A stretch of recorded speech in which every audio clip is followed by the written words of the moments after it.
Welcome to Blockbuster Video. Is popping up all over the country. There's one near you. Blockbuster Video. Wow, what a difference. Do you ever feel like an unreturned Blockbuster VHS tape? In case you didn't know, we're talking about Blockbuster.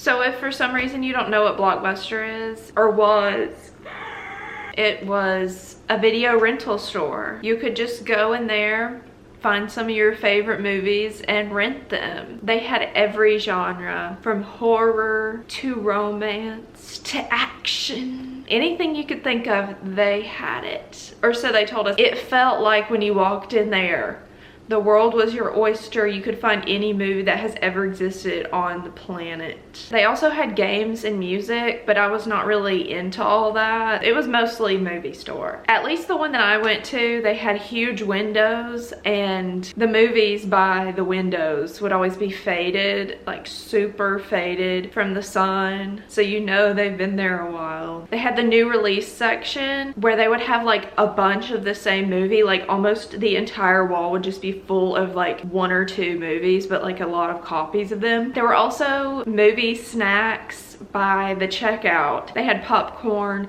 some of them had pickles, lots of candy. They had like 2-liter Cokes. I remember a lot of them would have like rent 2 movies, get a free like 2-liter Pepsi. You would leave with your rented movies and go watch them, and you would drop them in the Dropbox on time.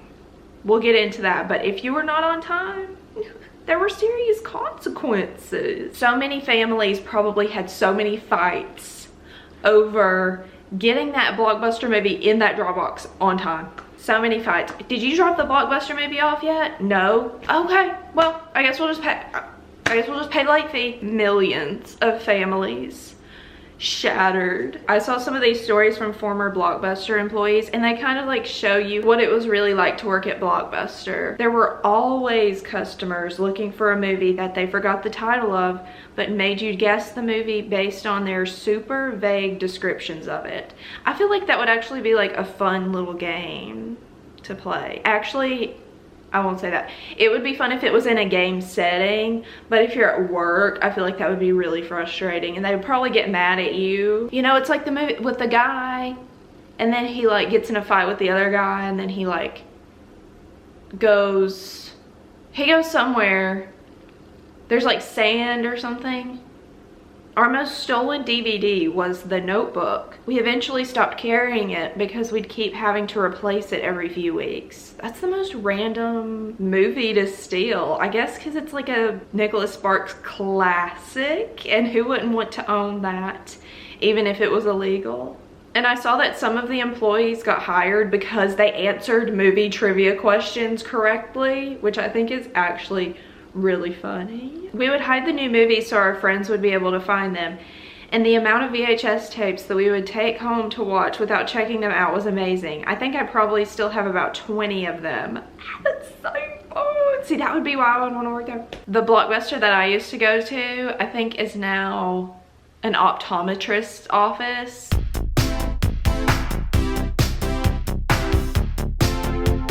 So Blockbuster was founded by David Cook, not that David Cook, in 1985, and it was a standalone mom and pop like video rental store at first, but later grew into the store chain that it was known as later. And this man, he came from the oil industry. Guess who was the one who wanted to get into the movie industry?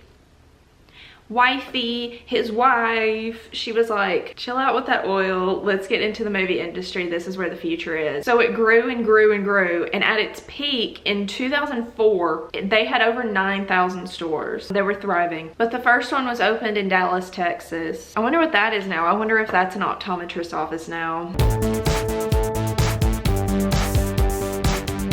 So there were like quite a few slogans with Blockbuster. The most useful one though was the "Be Kind, Rewind" slogan. Of course, this was in the time of VHS tapes. It was etiquette back then that you needed to rewind your VHS tapes. It would slow everything down if they had to rewind everyone's videos. So they were like, just rewind it, please. Please. If like I took out a VHS tape and I was wanting to watch a movie and it wasn't rewound, it was really upsetting. It was honestly upsetting because it just like, you're ready to watch the movie and you're like, you just stick it in and watch it. The credits are rolling. The credits are rolling. Like, just the rudest person ever just watched this movie before me. Okay. I think this slogan was more like in the 80s. It seemed like it was, wow, what a difference. I can kind of see why that one didn't stick. Wow, wow, wow, what a difference. Blockbuster video. Come discover the Blockbuster difference. What do they mean by like the difference? Like the difference between like having the VHS or like, what's the difference? What do they mean by that? And then there was, make it a Blockbuster night. Make it a Blockbuster night. I like that one because it's like you want to make it a full event. And then there was go home happy. Go home happy. That's cute, but I feel like make it a Blockbuster night was just like the perfect slogan. There were so many songs in these commercials. There was that red, white, and blue song.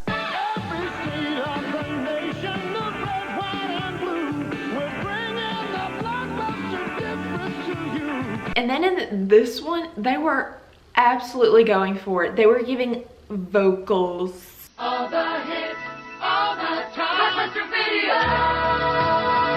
Blockbuster video. Whoa, whoa, whoa, whoa. And in some of the commercials, they really tried to get across that they wanted you to, oh, this is like a great date night thing. Like the Taco Bell and Blockbuster collab date night. So I met this girl. I asked her to dinner and a movie. She asked, what do you have in mind? So I said, make it a Blockbuster night and a border night too. I asked her to dinner and a movie. Tell me about it. And then this one, which was, So many ways to make your night off a Blockbuster night. Did I hear the phone? So pick up a movie from Blockbuster and make it a Blockbuster night. This is kind of cute though, like how they would be like, this is a cute date night idea, which I 178% agree with. And what's funny about the Taco Bell commercial, I'm not sure about the timeline of when the commercial was or when this happened, but the Taco Bell CEO did at one point take over Blockbuster. So maybe that was at the same time that was happening. Before Netflix and chill, there was Blockbuster and Unwind. Then Rewind, because you need to rewind the video. No, put that down. And I just have to talk about this one commercial that had me literally aghast. They had a commercial where they were like, Titanic, we have Titanic here. By the way, the Titanic VHS set is iconic. It's iconic. I know I say that too much, but it is iconic. If you go to your local thrift store, I'm sure there will be multiple of those. They were like, okay, we have Titanic. Titanic's out. Okay, we'll have it here at Blockbuster on this day. Get ready. Straight. That's straight.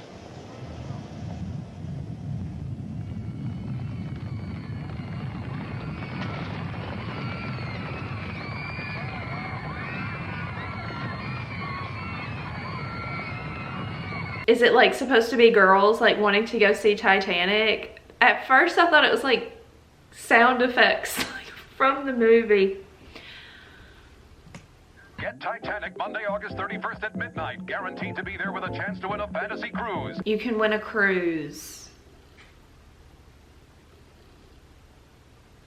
Now, out of all the contests, I think that would be the one that I would least want to win. You're on the cruise and they're like, oh, how'd you get on this cruise? Like, what are you doing on the cruise? And you're like, oh, I actually won like the Titanic competition.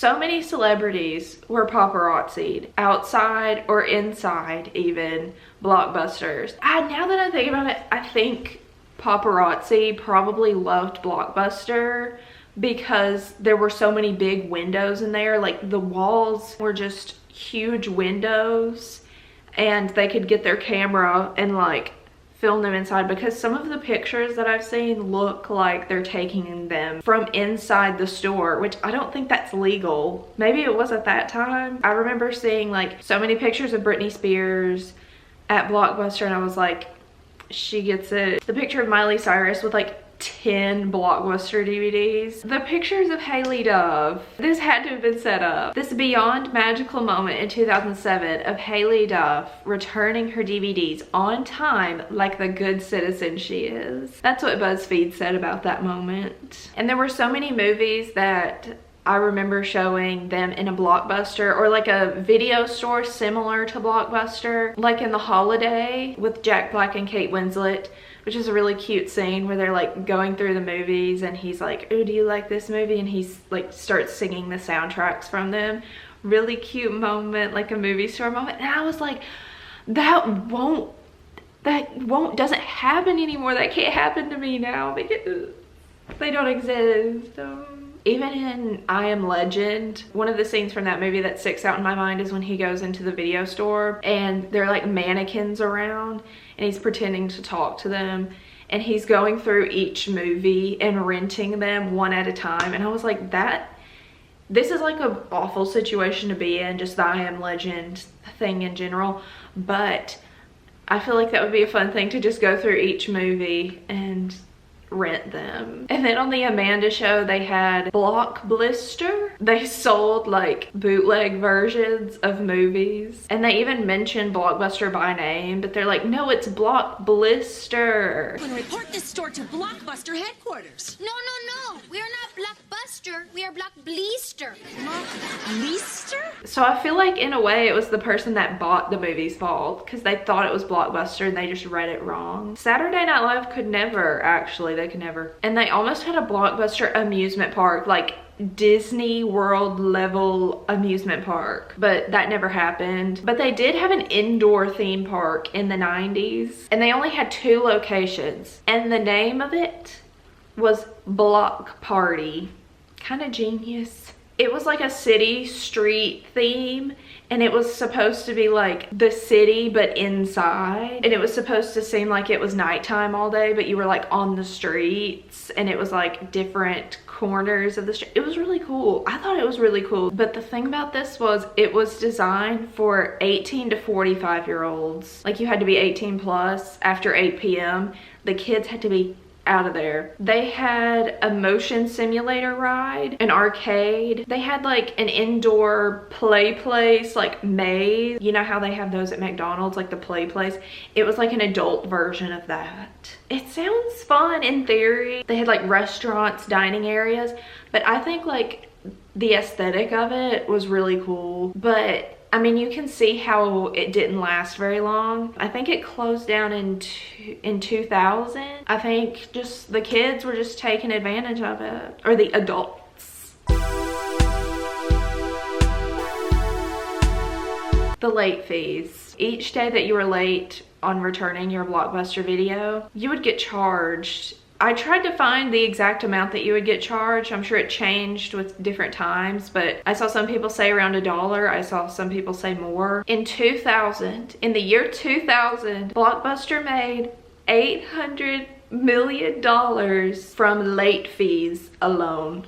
And they were like a huge company, so that was about 16% of their revenue for that year. That was where they were making like a lot of their revenue, was with the late fees. There was one point, I believe, where they stopped doing the fees. They were like, okay, we won't keep doing the late fees.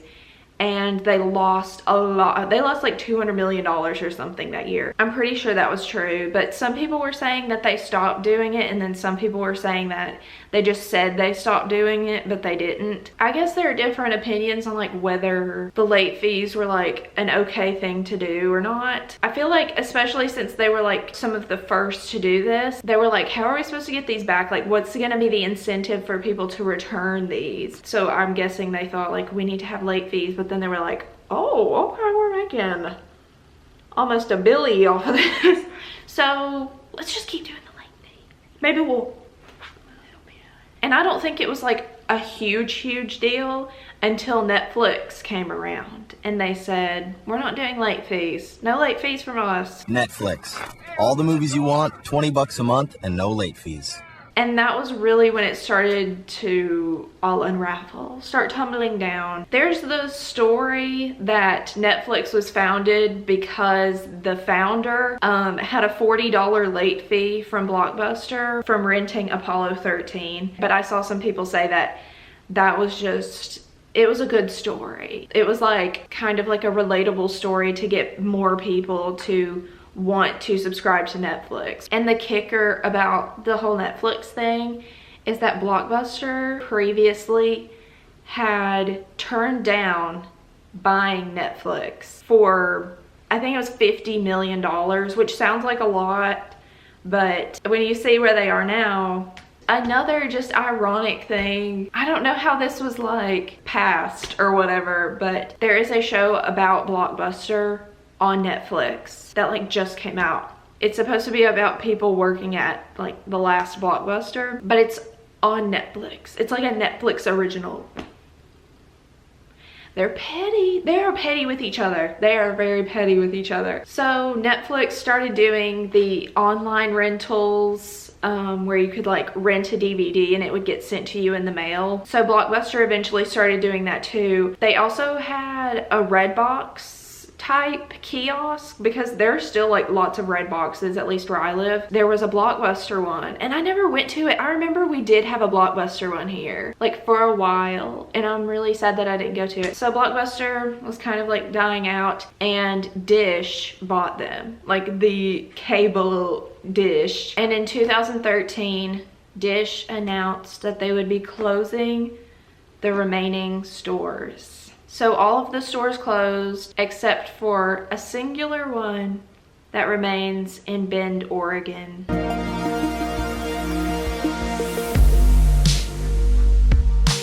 So the last Blockbuster, I've been a fan of this place for a long time. It's on my bucket list to go there.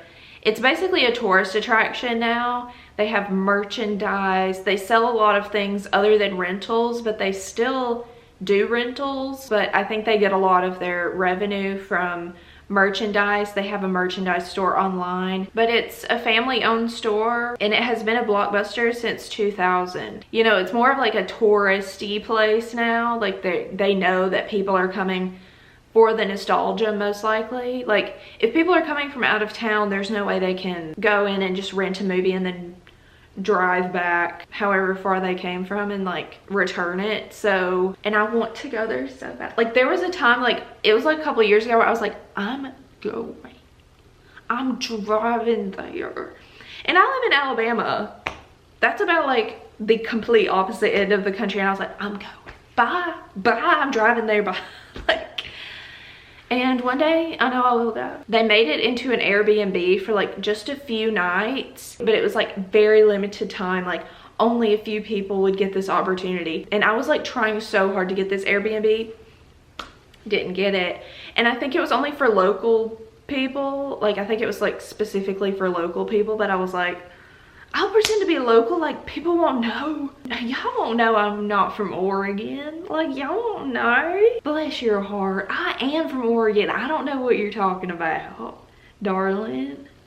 They had a commercial during this year's Super Bowl. I think a lot of people thought it was like a Super Bowl commercial like on TV, which would have cost millions of dollars, and they didn't do that. It premiered on their Instagram and it was like a cute commercial about the last Blockbuster on earth. When the world ends and the internet streams no more,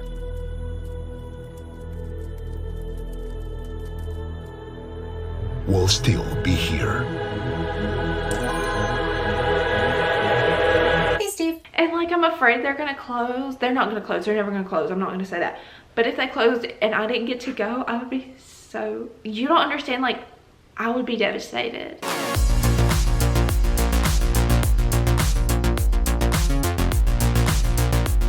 So The question on all our minds now is Blockbuster ever coming back? I don't think so, at least in the way that it was before. But in May of this year, it became, there was buzz around the website being reactivated. So if you go to blockbuster.com, this shows up beautiful, just absolutely gorgeous. We are working on rewinding your movie, period. So don't know what that means. I want them to reopen. I want them to.